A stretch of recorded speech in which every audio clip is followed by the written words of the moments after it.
Hey everybody, happy Wednesday. Here we are. My Wednesday Comics, we're back in action.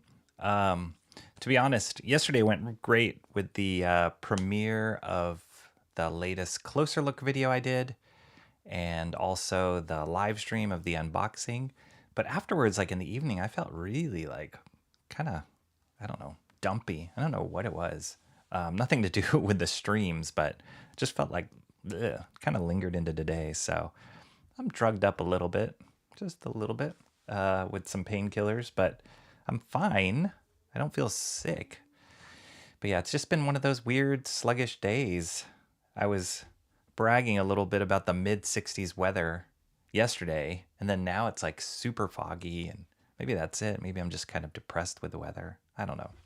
But I did make it to the comic book store today, so that's happening. That happened. And to share that with you guys all, share what I picked up. I picked up 3 books today. And then the other important thing, like I mentioned yesterday, was I do want to get to the next master study. And so I chose which artist it's going to be. Drum roll. Wait, do I have a drum roll? I have a ba-dump bump bump. I don't think I have a... Oh, here. But I'm not going to announce it yet until a little later. But I do have a drum roll, so I'll use that. Yeah, I did pick which artist, and then I picked 3 pages that we can vote on at the end of the stream of which one I will do a master study of. So I'm very, very excited about that. That's the big thing. I'm really excited. The books I picked up today they're cool. Nothing. There's a weird one in there. A couple of them you guys have seen other issues of, so nothing like exciting. I thought that Rook Exodus actually was supposed to come out this week, because usually it goes Geiger, Redcoat, Rook Exodus, and those Geiger and Redcoat came out 2 weeks ago, or the previous weeks. So I was waiting for Rook Exodus, but it did not come in, so there must be a little bit of delay in the shipment. So yeah, I didn't get that book. That probably would have been my most exciting book for today if I had gotten it, but I didn't. So anyway, that's all right. Who do we got in the chat? Mr. Monkey Boy, 1969, came flying in here. How do you say monkey in French? What's up, Mr. Monkey Boy, 1969, or AKA Matt Wagner? That's my hunch. You're really Matt Wagner, because of all your knowledge of Grendel and printing process. So how are you doing? I did look at, when I was in the comic book store today, Comics Experience, I did flip through the Grendel Devil by the Deed relaunch or remaster that came out maybe a few months ago. And so the one that we looked at yesterday was the second printing, but the original version that Matt Wagner first released for Grendel. So he re-released it. I saw that he remastered it, but I never flipped through it to see, is it the same artwork? Did you just recolor it? But it's not. He actually redrew, I think, the whole thing. There's some things that looked very similar, like he did use the Art Deco framing in a lot of the pages, but most of the art is different. It's not that same style that the book we looked at yesterday was. So I did do that. To continue our conversation about Grendel. Emo Trash is here. Where are we? Emo Trash says, once again, your timing is absolutely immaculate. Did you just come out of class? I think that's what she said. Yeah, just got home from another class on campus. So I guess, you can just schedule me in to your school schedule. Rocky Streams. Just fit me in and let me know what that schedule is so that I can make sure that I'm streaming at the right time for you. But good to have you here. Katie is also here. What's up, Katie? Here we go. Say cup of tea. Cup of tea. No. A cup of tea. I love that. Love that soundbite. I kind of have that playing in my head all the time, Katie. It's really great. So good to see you. I'm assuming that you are, I don't know. Tell me what time it is, Katie. I'm always off trying to think of what time it is in the UK, but I'm glad you're here. Mr. Monkey Boy 1969 said Shant is with Andy and Art. So I just peeked after I saw that comment, and yes, Shant is streaming right now on Andy Smith's channel with Art T-Bear. So that's great. I mean, he's right up there with those big time pros. I'm sure he's promoting his book as well as just shooting the fat, but it's awesome that he's there. I didn't plan it. I don't ever plan it to try and collide with my friend Shant, but it just happens. So hopefully it doesn't become a regular occurrence. Hopefully I'll get into a better rhythm where we can go to each other's streams and all that kind of stuff. So, but I know Shant is really, he's kind of on overdrive right now since his Nosfero Second Chance campaign launched. He's on a streaming tear just to get the word out there and to raise more backers, more funds for that book. So check it out if you haven't already. One of the things I'm going to do is actually, I thought of this right after I was checking and him being on the stream. I saw that he posted a new video. So one thing I'm going to do is I'll watch it with you guys here. It's like his behind the scenes video on Nosfero, which is cool. It's kind of like the MTV behind the music video that he's posting about Nosfero. I love that he's doing that. So yeah, we'll watch that together in a second here. Emo Trash's got some hamburger helper ready to chill. Too damn hot outside to be going anywhere. I mean, I'm thankful that even though it's foggy, it's not hot. Yeah, let's see what the temperature is. Temperature check. Yesterday was 66. Right now it's 68. Weird, because it's really foggy where I am, but it's a little warmer than it was yesterday. Maybe that's why the fog's here. Hello, Adam. How are you? Adam, how are you doing? Working on your sound, dude. Promise. Just got so many things on the plate, but it's coming. Don't worry. How are you doing? Good to see you. Yes, I'm Dumpy. Matt Wagner, what's up? The suspense was a lie. That's right. I know. It's coming. Don't worry. Art Deco, you say? Hey, what's up, Art and Times of J. Ryan? How are you doing, my friend? Yeah, I was just talking about the Grendel book. Matt Wagner definitely held on to those Art Deco influences in Devil by the Deed, in Grendel, Devil by the Deed. It's funny because you see, like, for example, Shant, or even an artist is super successful like Adam Hughes. They have like Art Nouveau influence in their work. Joe Quesada has done some Art Nouveau stuff in his work on Ninjak. So it's cool to see the Art Deco influence from Matt Wagner. But yeah, that his use of paneling, I was looking at that a little bit off stream yesterday of like, it's really cool how he's trying to incorporate those Art Deco elements. And Art Deco kind of lends itself more towards the like Batman Gothic feel too. Which totally randomly, I just finished that whole Batman Caped Crusader, I think the new animated series. I just binged the whole thing last night when I was feeling a little dumpy, and it was really good. So it's very dark, very adult feeling, really dramatic, and it was just well done. I was impressed. Yeah, the humidity is it's not fun. It's almost 9 p.m. in the UK. Got it. All right. Yeah, Katie's got her cup of tea. 9 p.m. After 3 p.m. will typically work for me. That's the latest any of my classes go. All right. That makes sense. I'll keep that in mind. After 3 p.m., so that's 12 p.m. my time. That could work. That could totally work. 99 degrees. I'm so sorry. That is miserable. John said he'll be here when he can. All right, awesome. 90 for Adam. Okay, I'm sorry, you guys. I don't know what to say. I feel guilty. I really feel guilty talking about weather because you guys are all melting. Everybody is melting. Mark's Music Obsession. What up, Mark?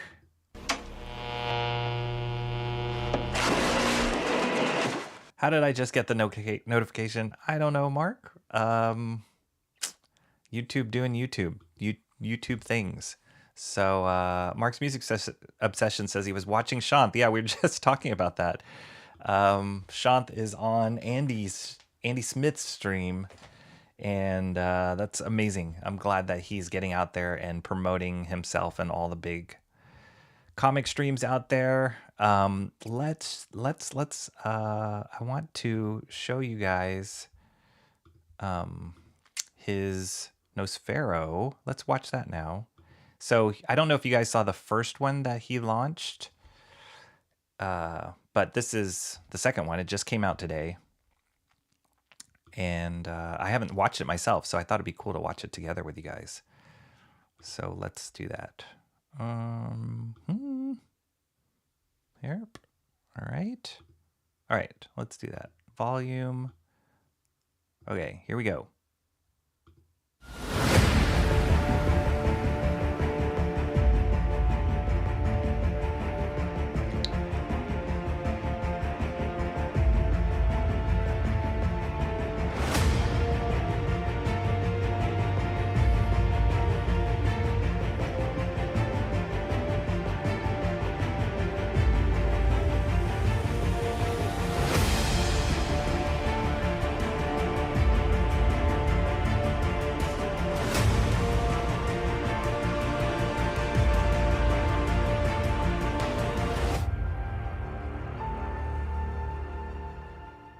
When footsteps fall in eldritch hollows, and specters flee into the shadows, It's totally Shanth's voice. that is the time when horror's heroes abound, culling the ghouls that go bump in the night.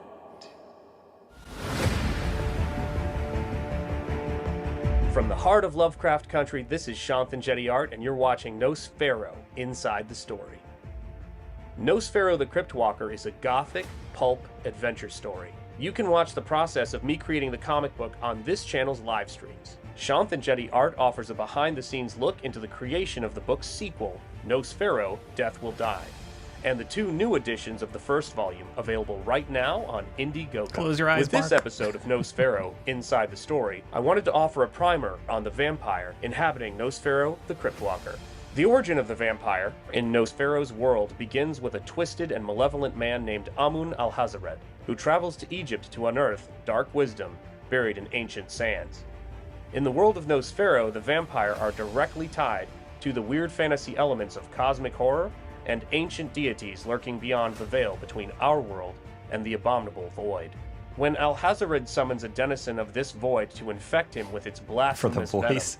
he becomes the father of the parasitic horde known to the world as the Undead.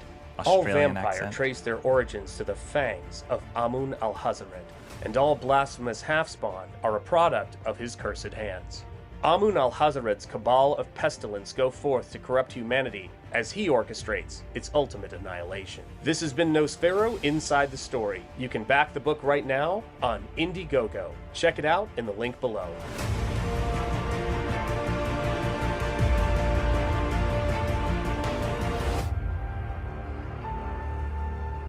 That's so cool. I love that. I love these little inside the story kind of thing. That's fun. Emo Trash was saying, I wonder if Shanth voiced that. Yeah, sometimes Shanth uses, I don't know if he's used any other actors or people to do the voices of some of his narration. I know he's done narration for himself on some of his trailers before. He's used like AI voices before, if I'm not mistaken. But yeah, I'm always kind of listening really closely. Is like, is that Shanth? And it's hard to tell. Like he can mask his voice pretty well. So, but I'm pretty sure that's him. Adam said that lady had a great back. Yeah, it's an awesome rendering of her backside. Hopefully we didn't spoil anything. Mark's Music Obsession, I don't think it did. Sean's pretty good about with his trailers and the stuff that he talks about on stream about Nosfero, that he doesn't spoil things. I mean, you might have seen some art, but the story itself is pretty dense. And if you like any of those aspects, those pulp, gothic, horror, Lovecraft, religion, all those kind of things, like vampire stories, it's so steeped in that lore and that world, you're gonna love it. So I can't wait for you to get your copies.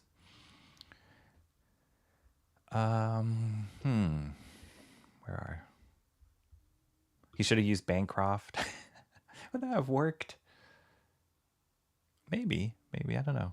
90 here at the moment with 100 heat index. I don't mind. It would be nice if they were a little cooler, but not a big deal. Mark's used to it. I don't think I could do that. That's too hot for me. So yeah. Okay. Alrighty. Is that all? Are we caught up there? Okay, so let's get to... I have a little bit of a limited time. That's Rocky's famous last words.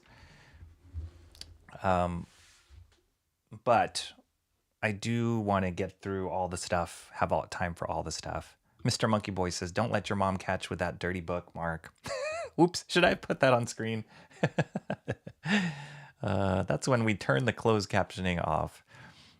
All right, let's see. Okay. So what books did I pick up today? First book, X-Men 3. So I didn't see any books when I was looking through the books that were coming out this week.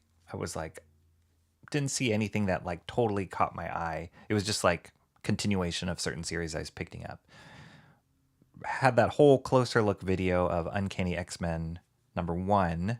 So you guys know I'm in on that series. I don't know when the second issue is coming out, but this one is already down to issue 3, and it's happening at the same timeline as Uncanny X-Men, from what I know. And it's more from the point of view of Scott and the team members that are with Scott, which are Psylocke, Wolverine, Kid Omega. Oh, here they are. Beast, Magneto, Psylocke, Kid Omega, Temper, Magic, and Juggernaut. That's right. Let me zoom in. So yeah, and the writing in this one is a little bit different from the writing in the first one, in Uncanny X-Men for me, because this one does require you. I feel like this one does require you to know a lot of backstory, and they try and cram some of that into the writing. And for me, it was just like, oh, well, I didn't really follow the Krakoa series. I didn't really follow all this stuff. I don't know what happened. I don't know why Juggernaut is part of the team now. So all those kind of things I feel like is a bigger leap for me to get on board. The reason why I'm still picking up this series is the plot lines are a little bit more self-contained. So issue 1, they kind of had an intro where they were trying to rescue Wolverine from like he was in captivity. They tried to rescue Wolverine, and they found out that he was captured by some people who are like these different kind of mutants. Didn't quite go into it. And then the second issue was like a little bit self-contained as well, where it talks about there's like an alien invasion, and so the X-Men go to stop the alien invasion. Come to find out, hopefully you guys won't really care about the spoilers. If you do care about spoilers, I apologize. Close your ears. But they find out at the end of that alien invasion that it was actually a construct of a mutant's mind, and he was altering reality. That was his power. Like his power developed later in life, and he altered reality to make it seem like San Francisco was being invaded by a bunch of aliens. But in reality, it wasn't. It was all fake. It was an illusion. So then they captured that guy at the end because they're trying to find mutants. They're trying to find them. I guess they're scattered all over the world again. So then I'm assuming this one is its own self-contained story as well. I don't know, but that's why I picked it up, because even though all the backstory requires a lot of reading from the previous series that I never read from, it seemed like these stories were at least self-contained enough that it wasn't too hard to follow up. I do like the artwork. I think the artwork's fun. It's a little bit more manga animation influence than, say, Uncanny X-Men. So that's kind of why. But I don't know if I'll go past issue 4, depending on how issue 3 reads. I don't know if I'll go past it. But the artwork's cool. Yeah, this girl's named Temper. So see, this kind of character, the reason why Uncanny X-Men works so much for me is because all those characters I was very familiar with, and I love them. These new characters like Temper, Kid Omega, even the new version of Juggernaut, the new version of all these guys, I don't really know them that well, so yeah, I'm not as attached. But the artwork looks cool. It actually looks better than the first 2 issues. And I'm pretty sure it's the same artists. Ryan Stegman, JP Mayer inker, Livesay. Oh, Livesay. I follow him on social media. He's an inker. He's good. So cool. That's what X-Men 3. Yeah, we'll see. We'll see if the writing keeps me in past this issue.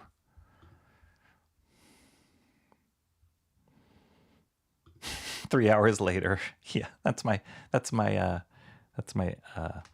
MO. Guy has dwarf arms. Which guy? This guy? I don't even know who this guy is.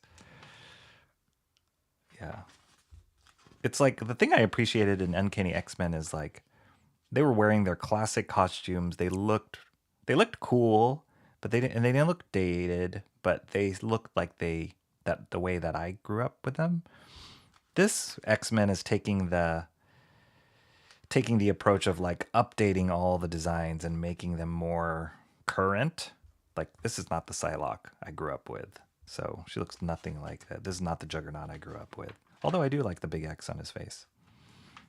And so yeah, this like update of classic characters, it's really hit or miss. All right, X-Men 3. Like I said, nothing to call home about. I will read this and see if it'll keep me going for X-Men 4. It's funny because books these days, I mean, this book right now is $5. Like, that's a lot of commitment if you're just so-so about the book. So I have a very short runway with the kind of books that I am giving a shot because the price point is a little bit more expensive if I don't like it. It's like $5 is a lot to pay for a book. You're just kind of like, meh. So that's that one.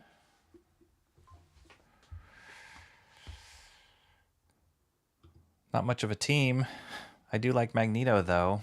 But is it the same Magneto? I don't know his story. I don't know if it's the same Magneto. Or is this a different Magneto? Yeah, I'm not sure. And it wasn't even very clear in issue 1 and 2. So there's a lot of, like, I just walk away going, well, is this the character? Is this just an update on the character that I liked? Or is this a totally different character with the same name? So yeah, there's all those questions. I never ran into those questions for issue 1 of Uncanny X-Men. But who knows, maybe it'll get that way later. So I picked up the first issue of this one, Nemesis Rogues Gallery. I love Mark Millar's writing. The first issue of this was pretty good. It was, as Mark Millar's writing goes, very brutal and violent. He never holds back in the kind of stories he tells. Like, he just goes there. He kills all sorts of people. He is cursing all the time. So it's pretty action-packed. It's like an R-rated action movie. This guy's artwork is pretty cool. Not my favorite, but he's good. And it works really well with the character Nemesis. And then the thing I saw advertised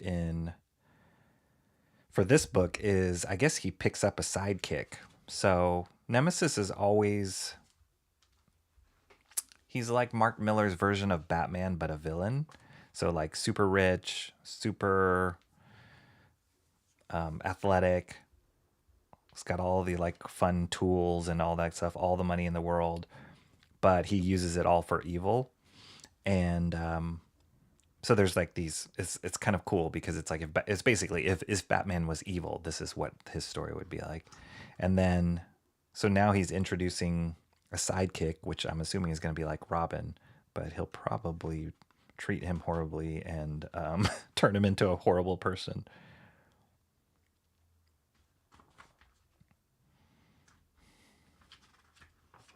This is, oh, there we go. There's his costume. That's cool. This was another book which I'll say, well, we'll see if we keep up with it. The artwork doesn't get me super excited. It's good, but it's not my cup of tea. My cup of tea, as Katie would say.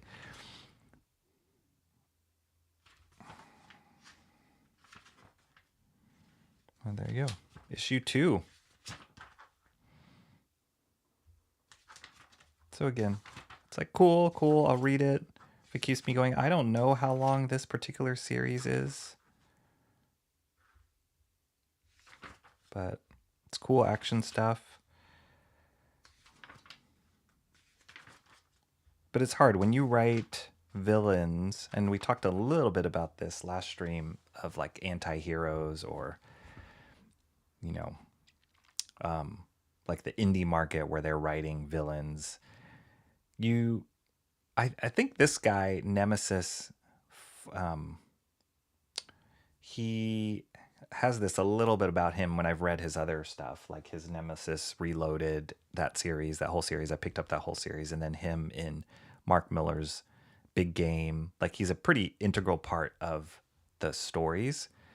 But the tough thing you run into when your main character is a villain is, can you make him likable? So it's like up to a certain point, it's like, okay, cool. He can do whatever he wants. He can be as violent as he wants. He can kill whoever he wants. But if he's not likable and he's like a horrible person the whole time through, it's really hard to attach to him as a character if you don't see any weaknesses or like humanity in him. So I think that's what like mainstream comics or like Rogue's Gallery of Batman villains, that's why they can be so appealing. Like the Joker, say, like he's horrible, but there's some aspects of the Joker, or at least he's been written in certain stories where it's like, oh, you can kind of get where that guy comes from, or where, I mean, maybe Joker's not the greatest example, but there's certain villains where you can understand why they are the villains. Like, oh, this is a very good example. Like, I watched the Batman series last night, right? I finished that new series, and they have in it Harvey Dent, and pretty much towards the end of the series, it's a 10 episode first season. Harvey Dent becomes Two-Face, but they build up through the whole first 7 or 8 episodes, like Harvey, and he's kind of a jerk, but you can see why he's doing what he's doing and see why he's making the choices he makes. And so when he becomes Two-Face, then he has this like struggle of, well, I'm Two-Face, I'm evil, I'm going to get revenge, but he's also wrestling with his humanity and like, is this the right thing to do? I'm horrible. I've caused so much pain. And it's great. You totally feel for that character. So yes, he's the villain, but he's also, there's like empathy there of what he's going through and the journey that he's going through. And so on certain, you kind of stick with that character and keep reading it. There's really no empathy that I feel for Nemesis. So that makes me go, okay, I'll give it issue 2. But if he's still like a jerk and just like totally brutal the whole time, I mean, there's kind of a sick, twisted, you fantasize about, oh, if you were this character, or, just living in this character's world. There's a sick, twisted, fantasy that you can tap into. But I don't know if it has a lot of sustaining power to hold a regular series. So we'll see. That's my take on Nemesis, the character Nemesis. Mark Miller has other characters which are different. He has that book, the book with the vampire wrestlers, Night Club. Is it Night Club? I didn't pick up that one either. It's funny. I really do like his writing, but there's some things that don't, like, I'm not super big on vampires or wrestling, so that one didn't totally appeal to me. Let's see. Emo Trash says, I know nothing about any of these characters. I'm just here for the ride. Nice. I don't like the art for that Nemesis book. Yeah, it's not my favorite. The previous Nemesis book, let me get that.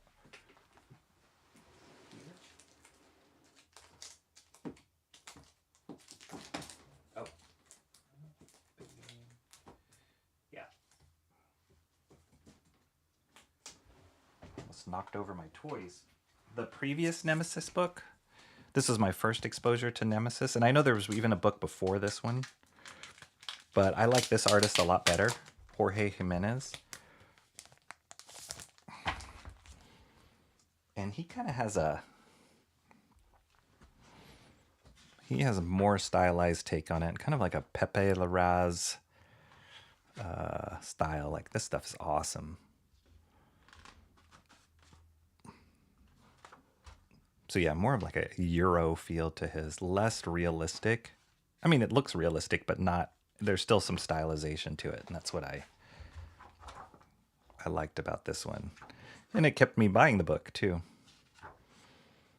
Yeah, it's cool. That's awesome. So yeah, this style, it's a little bit more gritty, a little bit more real. It almost feels like, yeah, like Jock's artwork or even Jay Lee. But Jay Lee has more of a stylization to it, but it has this very, very gritty, realistic feel to it. Yeah. So yeah, that's Nemesis. We'll see. That'll be another one. It's like X-Men 3, whether or not I stick with that book after this issue. Comrade Sammy just got here. How are you? How did I miss this notification? I don't know. Mark didn't get it either. So maybe something's going on. But you're here now, so awesome. Rogues Gallery is 5 issues. Okay. So yeah, we'll see. We'll see. If this issue doesn't sell me, then I might be out. Mark Miller pumps out a lot of stuff. He does, and he's doing it in waves too, which is kind of smart. So it's like he'll be quiet a little bit, and then he'll finish the runs. He did Ambassador, Big Game, Nemesis Reloaded. There was one more, I think Nightclub. And then like those books were coming out monthly on a regular basis, monthly on a regular basis for a few months. Then he stopped. There's a pause, and now he has a whole nother wave coming out. So he's got this great rhythm of stuff he's producing, and I highly recommend watching his YouTube channel. He has a show called Miller Time where he interviews some top-notch comic creators, comic people. His last episode he did, I haven't finished it yet, I'm probably halfway through the episode, is he interviewed Jimmy Palmiotti, who has a long-standing history in comics, and they're just great interviews. But you can tell that Mark Miller is like swimming in his like IP cache, because he's always talking about like, oh yeah, like I just went to the premiere of whatever, and or when I was talking to whatever, this famous director, or like he's just done it. Like he's kind of on the top of the world as far as being a comic creator, but he loves comic books so much. And one thing I admire about him is he says that a lot of people look at comics these days as just a vehicle to get a movie made or a TV series made, which is what we've seen, right, in the past. Like some of the most successful TV series are based on comic series or graphic novels. But he said that his end game is always just to have the finished comic. Like, yes, he's made a lot of money, has sold a lot of properties to Hollywood, made tons of money on those things getting optioned and turned into like blockbuster movies. But his end game has always been comics because he just loves comics so much. So I appreciate that. He's such a fanboy even though he's in his like Scrooge McDuck world of like tons of money and super success.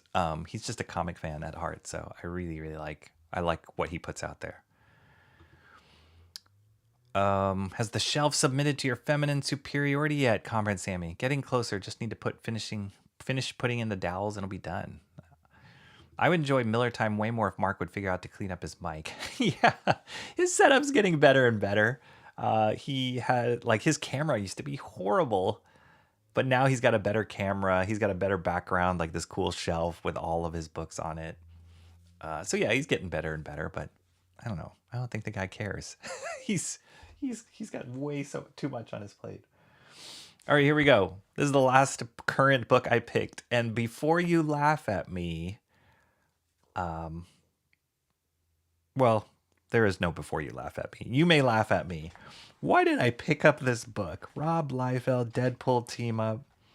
I don't know. Something about it. Maybe it was looking at my childhood artwork last stream and just reminiscing of, what I love so much. Maybe it's because I just saw the Deadpool Wolverine movie 2 or 3 weeks ago. I don't know. I did read online that Rob Liefeld said that this series. I think this is a three or four issue series, maybe 5. This will be his very last Marvel work that Rob will ever do. Like, he put that stake in the ground saying, this is it. I'm not going to be working for Marvel anymore. I don't know why he has to make such a hard stand on it, but he's Rob Liefeld. He can do whatever he wants. So maybe that factored into it. Like, oh, maybe I should pick up #1. But yeah, this was my guilty purchase of today. Deadpool Team-Up #1, written and drawn by Mr. Rob Liefeld. I don't like Rob Liefeld's current artwork that much. I mean, I don't know if it's because I'm older. I think it's overcolored. Like, he definitely gets his stuff overcolored. And, oh, look, it's about David Marquez, the artist on Uncanny X-Men. Cool. Yeah, I feel like it's overcolored. Maybe it's just revealing, like, how not developed as an artist he was. Maybe, like, now that I'm older, I don't know. I loved his work growing up. I still love his earlier work too. So there was something he tapped into it. But, like, I look at these dragons compared to, like, the dragon from, like, Uncanny X-Men. It's a little bit of a different kind of thing. I mean, it's a Rob Liefeld drawing, but yeah, I don't know why. I mean, look at these guys. Like, they're pretty simple. But the guy freaking created Deadpool, Cable. I mean, it's Rob Liefeld. This is what you get Rob Liefeld for. Talking about, like, how accurate the guns were in that NAM page I was working on. These are Rob Liefeld guns right here. But, I mean, just the coloring. I'm sure the colorist spent way more time on this drawing than Rob did. So yeah. But I don't know. Rob's, like, in his 60s, and he's still doing it. Still cranking out. Still making tons of money, I'm sure. Getting royalties, I'm sure. His artwork has not changed one bit, really. So, and you'll find, like, he uses color effects, or he gets a colorist to use color effects to, like, fill in the backgrounds a lot for his stuff. He doesn't really draw that much backgrounds anymore. Not that he did before. Like, I don't know if you guys can see, like, how overly rendered this dragon is. Let me see if I can zoom in. Like, look at all this. Like, okay, colorist. I don't know what kind of textures you got to put that in. But, like, if you just strip this down to the black and white art, gosh, I would pay money for that. For a Rob Liefeld black and white art version of these, I would pay some money for that, because 90% of the art would be gone if this was just a black and white version.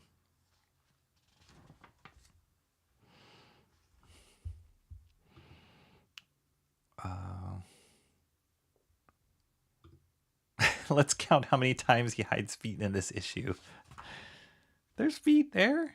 There's feet. I saw another cover. Maybe it was issue 2. Well, like, there's no feet here. I mean, but his Deadpool looks cool. Come on now. There, he's in water. You don't have to draw feet there. There's feet.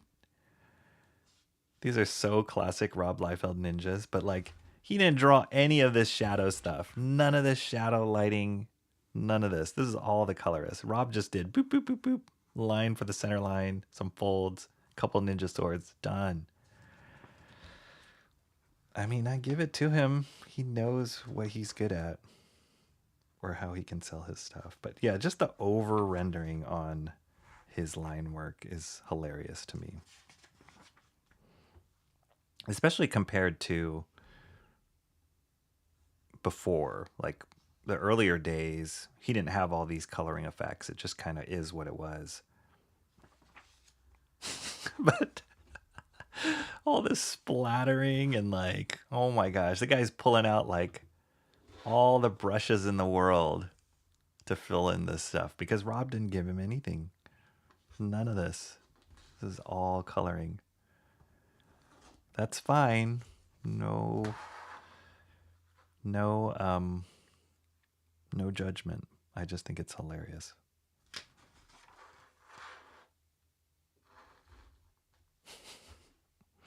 Dragon Man. What the heck?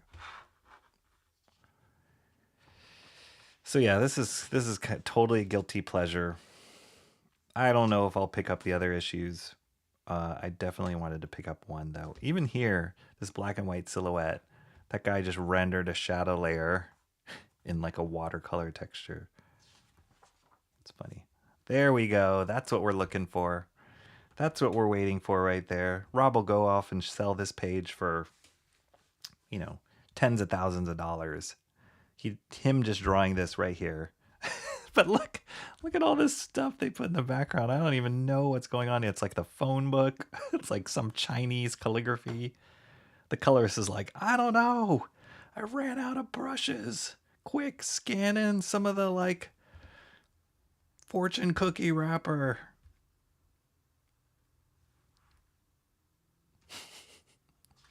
It's fun though. It's a fun page. I just heard that one of the page that had the cover of the first issue that Deadpool showed up in, the cover of, was it New Mutants or X-Force? I think X-Force. That cover was supposedly going to go for like $7.8 million. So I have nothing to stand on with criticizing Rob Liefeld. Chris Star, what the? Oh my gosh. Maybe I will pick up issue 2. It's so crazy. All right, there we go. Deadpool Team-Up #1. Nice, I do. I want tacos, Comrade Sammy. That would be awesome. That gun looks like a credit card. Extra spicy, Comrade Sammy. Yeah, Rob's guns look like chiclet boxes, or this is a character he created called X-Man. I picked up a couple issues of that a long time ago when it launched. He's the worst design. I don't know. It's funny.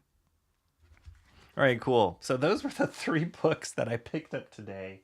I mentioned in last stream there was a few other independent books when we were going down that independent book route. There are a few other independent books that I had in my boxes in my garage that I didn't have readily available, and I pulled them out so we can look at them really quick here. And then we'll get to the master study that I'm going to do. What time are we? 1:30? Okay, we're doing okay in time. So this was a book. Cranberry Landers is not here, but he was sharing some comments with me on that stream, and he had mentioned this book, Exiles, because I had talked about it, and I heard about it, that Jimmy Palmiotti had worked on this book. He didn't work on this issue, but worked on this book. So this is like an independent book that some guys were working on back in the day, 1991. Yeah, it all seems in like the late 80s, early 90s was this push. This crazy book called Exiles. I just feel like these guys were inking with like a ballpoint pen or like a felt tip pen. Nobody was using brushes. They were just cranking this stuff out. But this book was relatively popular in the indie market, and Cranberry Landers said he had read this whole series. He knew of this book, so yeah, this is all same period, same time as like The Crow and Grips, and just riding that indie wave. Instead of X-Men, we get Exiles. And I think they're like mutant-ish characters with powers. We are all influenced by the same stuff. But not bad. Not bad. Kind of fun. Oh. Oh, no. Another guy. That's kind of cool. Who is this artist? Why does his signature look familiar? Yeah, cool stuff. Another indie book, Exiles. I mean, it looks like they even colored it with just like markers, regular markers, Crayola markers. This was the book I was talking about that reminded me a lot of. Ugh, that's gross. That's what you get when you use indie books. It's like poorly made in newsprint. This book was the one that reminded me a lot of The Crow, and I'm pretty sure it came after The Crow, but it was called Bill the Bull, and it kind of has that. It's 1993, has a very dark style to it. It's this bull that he's a detective, but he's a bull, bull man, and yeah, it just kind of goes through this gritty noir kind of story.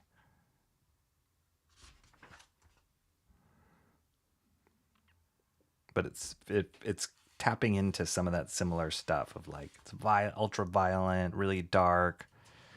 All these same gangsters getting slaughtered by the hero. Gunfights. It's kind of cool. It's a weird character though.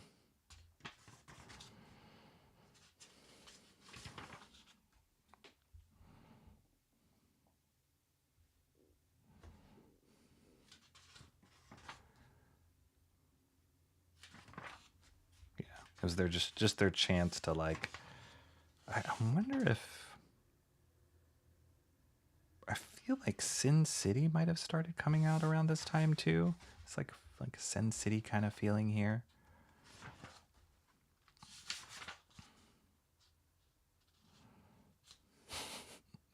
That's a real newsprint. That's right. Yeah. You can tell when a book is how independent it is by how easily the ink comes off. So yeah, this feels like it's influenced by like Sin City. It's like high contrast style. It's cool though. I haven't read this in a long time.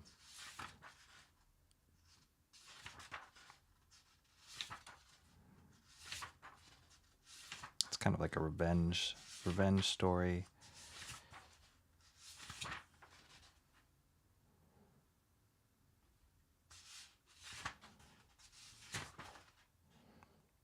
And then similar to The Crow, this is the backstory of the creator. Something happened to this girl, I think, for the creator. I don't know if she passed away or whatever, and that's part of his sadness in writing this story. Very similar to J. Opar and The Crow. So I think that's why those comparisons were made between these two. Oh yeah, Image Comics had already come out.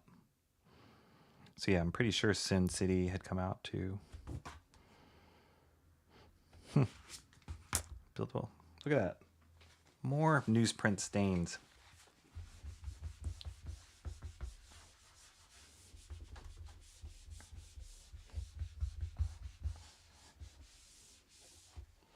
Okay, that's cool. Build the Bull. This is a crazy book. This one got a lot of news. I don't know how I got this issue. The artwork's horrible in this.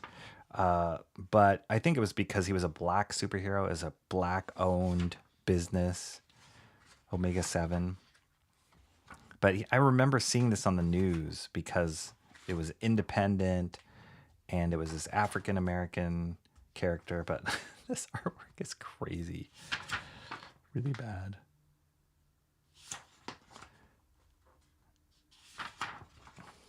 But this was produced in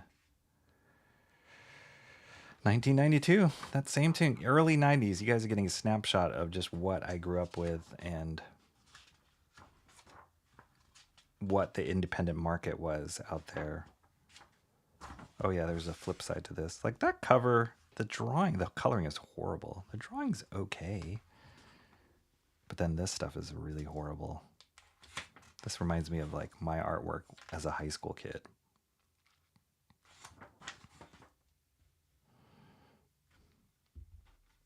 Yeah.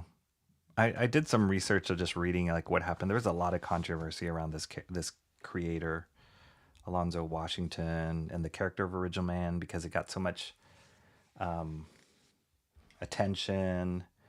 Like he kind of got successful, but then he took it away from his original publisher, and there was this fight there. So I don't know. It's crazy.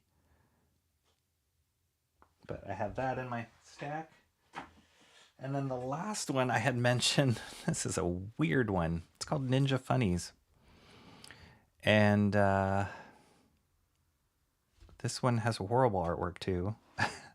But it's kind of cool, kind of cinematic a little bit.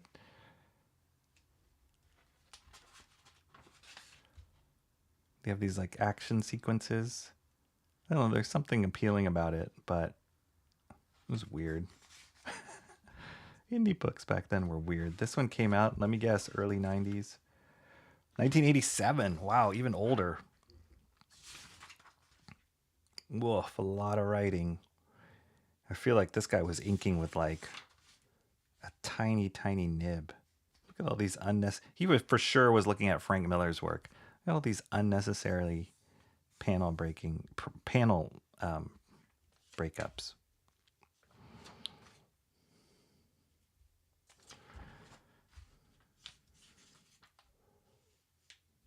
Yeah, it looks like he was just getting like screen grabs of like ninja movies, just putting them together in this story.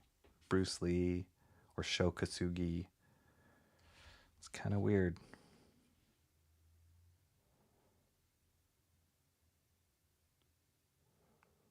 He does list out Frank Miller as an influence. I can see that.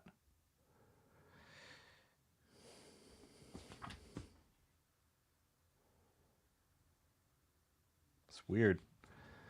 Very weird. But it's just fun to see what independent books were being put out there. Kind of the flavor of what independent books, why books were considered independent. The horrible paper that they picked. Let's not talk about how long ago 1987 was, Rocky. Yeah, let's not go there. That was a long time ago. If I were to do the math, that was a long time ago. 37 years ago. Ninja Funny looks like a book about me, maybe. That is a terrible comic. Dark Force, yes. Hey, it's ISOM. Kind of. I mean, it's kind of weird. The similarities there. Yeah. Can't silly putty newspaper comics these days. I remember doing that. That was amazing. That was an amazing thing where you would like transfer the image using Silly Putty. I love that. Silly Putty was so awesome. Okay. All right, here we go. We're getting to, so that was kind of, it's kind of like a mild Wednesday, right? So I'm not going to try and draw it out or make it as any more exciting than it can be. Because it's not. I mean, it's fun, but it's not like, whoa, that's a cool book coming out.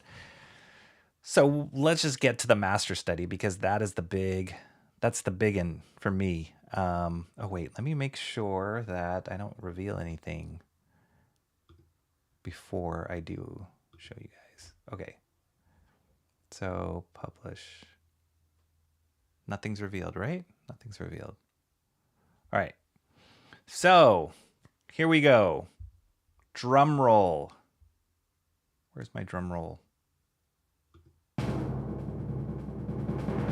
Artist that I didn't time that right. Sorry. The artist that I am going to do a master study on is, there we go. Let's go. Will Eisner. Am I crazy to do that? Kind of. I kind of am crazy to do it. I mean, I've been talking about Will Eisner, right? I think what attracted me towards doing Eisner study. No, not Jim Davis, and not Jeff Darrow, Adam. Not yet. We'll see. We'll see. But the thing that attracted me so much to Eisner stuff is his ink work. And the book that I was looking at to try and find examples of Eisner's work is, let me go to this. Was this Will Eisner's Spirit Casebook? It's great. It was this great compilation that I found a long time ago of different stories that he's done. But Will Eisner's ink work is unbelievable, and I myself, as much as I should say, his brushwork is really incredible, and I want to learn from that. Learn from trying to emulate what he's done. And as I was picking out pages from this book as possible options, I was overwhelmed. I'm like, this is a very hard page. And each one of these pages that I'm going to propose to you guys, these 3 pages, they're all very difficult. But I'm up for the challenge. There was even harder ones that I'm not gonna even put up for the vote because, there's no way. But so yeah, I'm really excited to try and do this. I think this will level up my ink work, and also just learning about like more than just the rendering and the execution of the artwork. Will Eisner was a master storyteller. I think it was Mr. Monkey Boy. I think you sent me a link on X of somebody had posted just an Eisner page and just the storytelling in that. I think it was just like the crop. It was like several panels and it was only showing us the feet of these 2 characters, a girl and a guy. And maybe it was 6 panels or 9 panels, but basically he told a whole story just by showing us their feet and the position that they were in and kind of the relation they were in to one another. So he's a master storyteller. And these pages that I'm going to show you guys all have that aspect to it of like each one is different, but they have really cool storytelling things that they're doing in it. So this will probably be, I mean, that Zek page was relatively hard, maybe because it was the first one I was doing too. The golden page was hard too. They're all going to be hard, but this I feel like is going to be the most difficult that I'm going to be tackling. So really excited for this. Yes. No, it's not Will Smith. What's up, awesome one? Yes! That's awesome! I think the last stream I was trying to do your sound effect and I didn't realize I was muted on one of the things. That's how I found out by rewatching it. And I was like, oh, it didn't play. And I checked Ecamm and sure enough, something was muted. So hopefully you heard it that time, but how you doing? Back from shopping at Kroger. Awesome. On time. No, I'm not doing a page by Will Smith. It's Will Eisner. Adam loves the Spirit so much. Yep. All right, so let me show you guys the pages that we will vote on. Where's my buttons? Okay, first page here. Here we go. So let me see. Let me try and see if I can find. I don't know how I'm going to label these. I might just call them out by what is on the page as opposed to page 34 of this story. Okay, I guess I could say this page right here, option A, is from a short story that Will Eisner did called The Killer. I think I brought it up one of the streams before, and one of the storytelling devices that Will Eisner used, if you guys can see, is he literally put us inside the head of the killer. So that last 3 panels, the middle far right panel and the bottom 2 panels are inside the killer's head. We're looking through his eye holes, which is crazy. That's such a crazy device, but so cool. And he uses those eye holes as like frames too. So they're showing different information. And I love this page because there's action in it, so much character stuff. The spirit is in it himself, which is great. Some of these pages, the spirit wasn't even in it. And I love me the spirit. So I love that. There's some awesome brush techniques that he's using on that top right panel where Spirit's getting punched in the face. Those negative white lines are going to be a beast to figure out what is the best way to handle them. And he uses a lot of feathering too, so that's going to be hard, but I'm excited. And then just his sense of dramatic lighting, like these shots inside the eyeballs or the eye sockets of the killer, are going to be great to figure out, because again, he uses a lot of brush feathering in this. I don't know if you guys can see. We'll see once I get into the master study if we pick this page, or actually any of Will Eisner's pages. He uses the brush like a master, and his feathering techniques are incredible. My feathering techs suck right now. I'm just kind of totally like bull in a china shop my way through some of these feathering things, but I think having to try and match what he's done will be a great exercise for me, just to practice those feathering moments. Okay, so this first page is from the killer. That's option A. I'll go through these again, but just to get through the first for them the first time through. Option A is from the killer. Option B is from a story called The Story of Gerhard Schnabel. Amazing.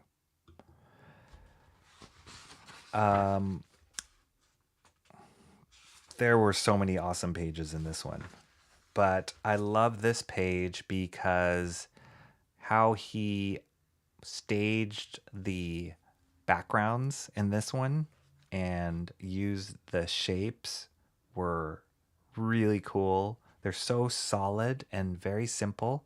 The lighting, Will Eisner's lighting is amazing. His comic book lighting is incredible. So the lighting is really dramatic in this. And just the movement of this guy through the panels, he's like flying. That's kind of the shtick, is that he kind of discovers that he can fly, and he's not a good dude, and he kind of gets mixed up in some things. So he's flying here. But I love, like, in that top left panel, you see how simple those buildings are. They're almost like cubes. And then you see the buildings in the bottom right. The bottom of the second panel. And then you see the close-up of the building in the third panel. And the spirits up there. And then there's this whole action sequence that happens on these buildings. So really fun. Awesome staging, awesome use of backgrounds, and the way that he stages it and the things that he indicates. So, like, look at that second panel. He has those like birds there. You see the buildings way at the bottom, and then that guy is the figure is flying above the building. So you get a sense like he is flying way high up in the air. And then Eisner also indicates the birds and the clouds, and so that's even like, wow, he's really high up there. So just stuff like that he's doing super subtly, but very effective with how he's telling the story in this one. There's just great action. Like, all these characters are doing something. Like, they're not just throwaway action. They're totally figured out and doing stuff. So yeah, that's a hard one. Cranberry Landers is here. What's up, Cranberry? This is a cranberry full of power. Cranberry, I just pulled out my copy of Exiles. So you missed it. I dug my copy of Exiles out of the garage. Mark's Music Obsession says he loves page B. Okay, awesome. Wait till you see page C. Let's see if B will be it for you. But here's page C. Awesome One says, so Rocky wants easy, not a challenge. I must choose the hardest one. I don't want easy. None of these are easy, man. These are all hard. All right, here it is. C. Let me get Awesome One out of here. This is C. I love this page. Yes, there's a lot of black shadows in this page, but how it's used is So good. I love the spirit lettering, the hand lettering in that second panel, and the lightning. I love the rain. I love the click, clack, click, clack. And I know I haven't been doing lettering in any of the previous pages I do, but all of the sound effects stuff and the titling I would do if I did this page. So that would be great. But this is so moody how he set this up with the lightning striking in the second panel. And you see the title of the spirit, lightning strike. You see the guy, you know, his footsteps, the click, clack, his footsteps. The door opens in that fifth panel. There's a creak there. I don't know if you guys can see the creak sound effects. Spirits, the commissioner, I can't remember what his name is, but he's sitting at the desk there in front of the window, and Spirit walks in, and then the lightning strikes in that seventh panel. You see the crash, and he sees Spirit show up there. So amazing. Gets shocked. Then it goes back dark. All those rain effects in the windows are going to be really hard. And then that close up on Spirit's eyes. Very classic Eisner eye drawing. But yeah. So I love this. There's a lot of like storytelling happening in this page. Just like setting up a scene. This didn't even get into the story yet. It's just setting up the beginning of the scene. This one's called Lorelei Rocks.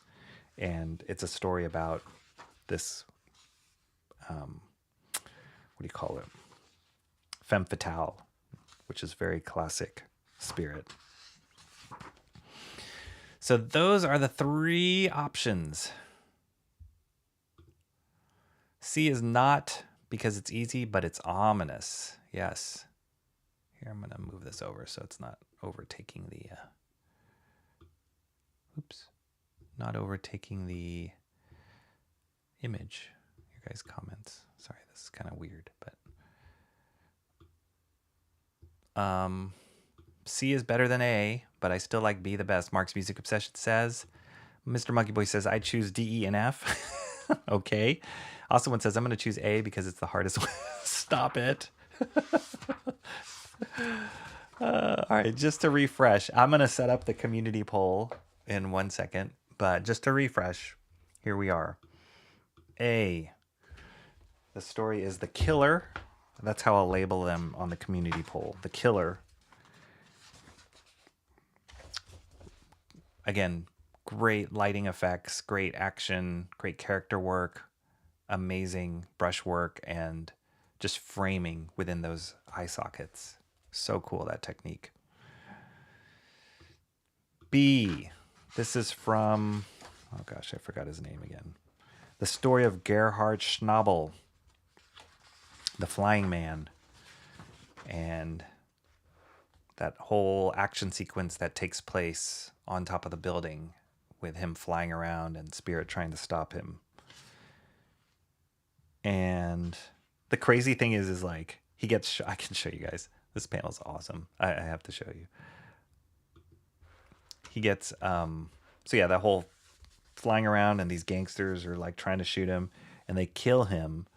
And then Spirit like subdues the bad guys. But because he gets killed and he dies, he ends up flying still because he goes to heaven. That's that's so like amazing. I love this page too. Okay, so this is the story of Gerhard Schnabel is option B, and then option C is Lorelei Rocks. Wait, where'd that go? Lorelei Rocks. That whole like setup at the beginning, very dramatic, cinematic setup happening at the beginning. I love all three of these pages. I actually had more picked out, but these were my three favorites to present to you guys. So let me set up the poll, and then you guys, I'll open it up for you guys to vote. I'm with Awesome One. Do whichever is the most mentally exhausting. And do this second page with an original poem about the Spirit. You guys, is that all I'm here for? To be tortured by you? I'm supposed to grow as an artist. Okay, let me see. How do I set up this stankin' poll? Nope, not that window. All right. YouTube. My channel. Community. All right, here we go. Image poll. That's what we're doing. Image poll. Oh, let me share my screen so you guys can screen share. Yep. Okay. So you can see what I'm doing. This is not torture, it's a challenge. That's what Awesome One says. Sure, for you. Option 1, downloads.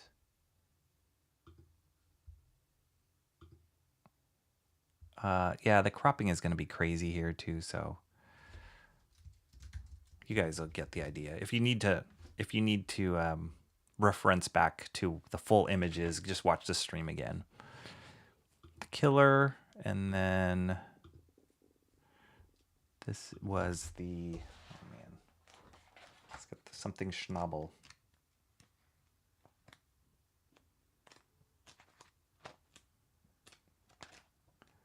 These are such great stories. The story of Gerhard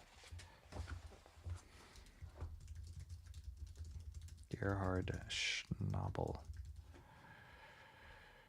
And last one is Lorelei Rocks. I find like Spirit had some weird names of his characters. Lorelei Rocks. Excuse me, my stomach. Let me just adjust these images. Do that. I like to see the eyeballs in that one. And this one's the flying dude. And this one. All right, cool. So I will say what? Vote for which page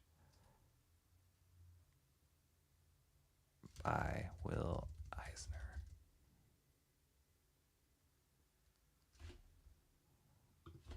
Vote for my next master study.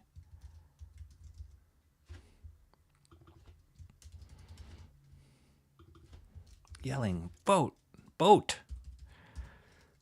Vote for my next master study from these pages, these amazing pages by Will Eisner.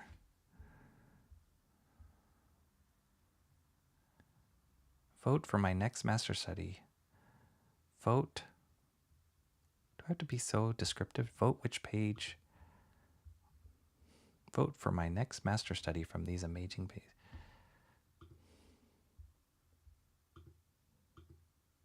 That's clear enough, right? Sorry. What did I say before? I said, vote on which page. There we go. I'm going to copy that. That was clearer. Vote on which page I should do my next master study from these amazing.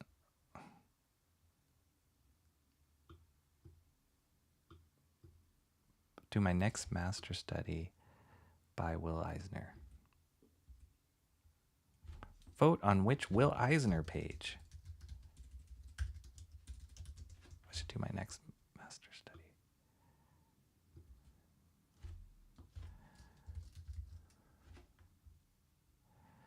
There we go. Vote on which Will Eisner page I should do my next master study from. The Killer, Story of Gerhard Schnabel, Lorelei Rocks. All right, cool. That was painful. Be super vague. Just scream vote. I know. I'm sorry. I'm thinking too much.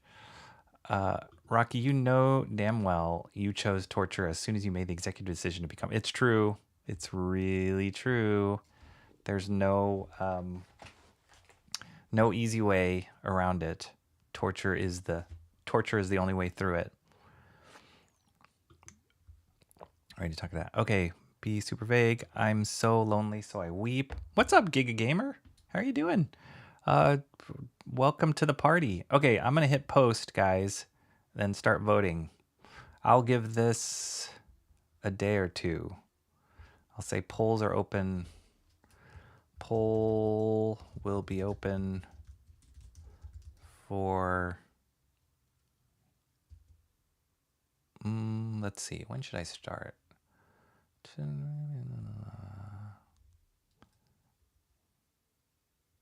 Nah, I'll just make the decision, whatever. I would say 24 hours, but whatever. Okay, I'm just gonna hit post. Just stop thinking about it.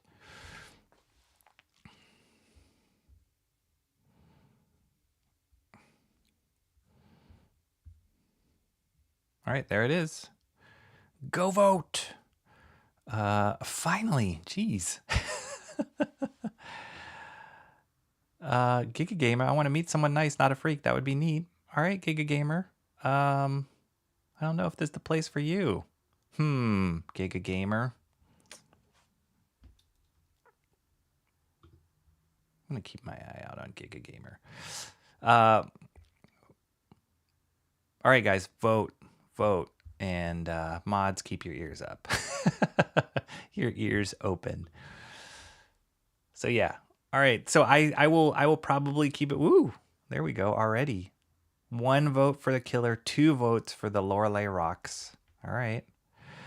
I'll keep it open probably for another day-ish or so. I'd like to get started on this page on Friday before the weekend. Start roughing it out. So yeah, but that'll give enough time for people to vote. I'll post it on X too, and hopefully get some more eyeballs on it. But yeah, help me out, guys. Set up my torture for the next week. Let's see. I've been getting these done in about a week. I don't know, depending on this, which one gets picked. I don't know. These are all hard. We'll see if I can get this one done in a week. Might be kind of crazy. But yeah, I'm very, very excited. Will Eisner is so much to learn from him. And this is going to just be the tip of the iceberg, I'm sure. I'd be surprised if I don't start over multiple times on this particular page.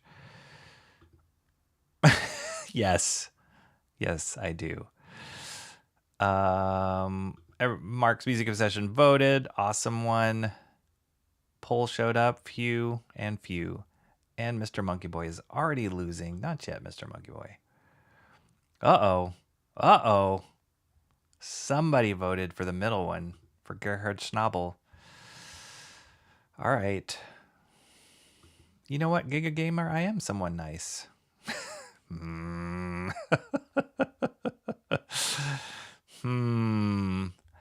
All right. Okay, one more time. I'll just go over the large pages just so you guys can see. We'll switch to this view. And there's the Lorelei Rocks page. Anybody still questioning? This is the Schnabel page. And this is the killer page, which will kill me. Comments. Awesome one said he put some comments. As a politician, I changed my stance and vote C. Wow. All right. Mark's Music Obsession voted for B. I love it how you guys are just being totally transparent about what you're doing. Oh, right now Lorelei Rocks is winning. So got to get more votes if you want to move the needle in your direction. This is B. And this is C.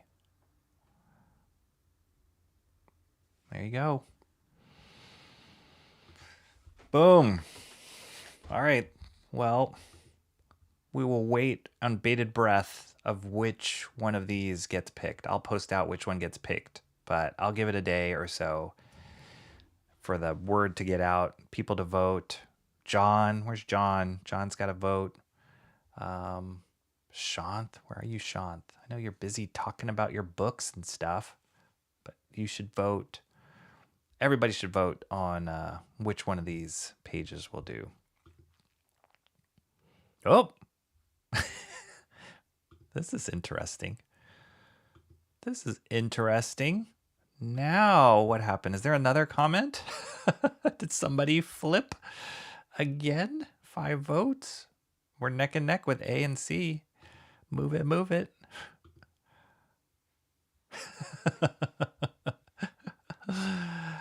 All right. Well, there, yeah. I will be happy to draw any of those. Cool. So, yeah, based on the response, hopefully I can get started on Friday. That's the goal, to start roughing this stuff out on Friday. And then probably carry it into the weekend and hit inks starting next week. That's been the pattern with the previous pages. I do feel like inking will take a longer time for any of these pages than the other pages, than the other master studies I did. And to be fair, should I tell you guys who the other one was? I mean, it's not really a surprise. Yeah, I'll keep it. I'll keep it, because then you guys are going to commit me to this other artist for the next master study. So I'll keep that close to the cuff. But it was neck and neck. I did make the decision late last night of which artist I was going to. I had them both prepped, and I do want to do this other artist, but we'll see how this week goes, if I can muster enough courage to get into the next artist afterwards. Someone vote B for a tie. Wish I could have a second vote to tie it up. 3 lurkers. Oh my gosh, you guys are detective work. I bet you Giga. Come on, Giga. Do something good here. Stop looking for companionship and vote, dang it. Steranko. Steranko was not the other person. Steranko is on my list. I got to go research some good Steranko pages. I actually don't have that much Steranko work as I thought I should have. Most of the Steranko things I have in books are painted. I'm not going to do a painted master study. No way. But Steranko would be great. I just got to find some good Steranko stuff to put in the mix. So that is possibly on the horizon. We're still at 40, 20, 40. Okay, I think that's everybody that's here. 40, 20, 40. So I will post that out on social media, X, and hopefully get more votes within the next day or so, and then we will go from there. Cricket. Oh, I don't have a cricket sound effect. That's a good one I need to get. Cricket. I would use that one a lot. Here, we'll put this. Say cup of tea. Cup of tea. No. A cup of tea. Maybe Katie will come out when she hears that. All right. That's all I got. I think that's it. Short stream today, because the books I picked up weren't bangers. And yeah, just kind of had a small lineup here. Let me just make sure I got everything. Is that everything? Yes. And I was feeling a little bit under the weather, so it did kind of slow me down. I think that's it. I'll let you guys go. Happy Wednesday, everybody. I hope you guys have a good one. And keep talking about comics. We're going to just keep pushing that needle with the comics as much as we can with this channel. Where are we at? I think it's still hovering at 313. 313. And going strong. Very excited. Master study will kick in some more. Just making sure I'm reading all the things.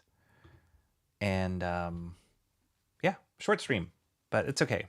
There'll be more. There'll probably be another stream later this week with this master study. So do not worry. I'm sure you guys have plenty of stuff to do. Go see if Shant is still streaming on Andy's. I'll check that out if he's still streaming on Andy's stream.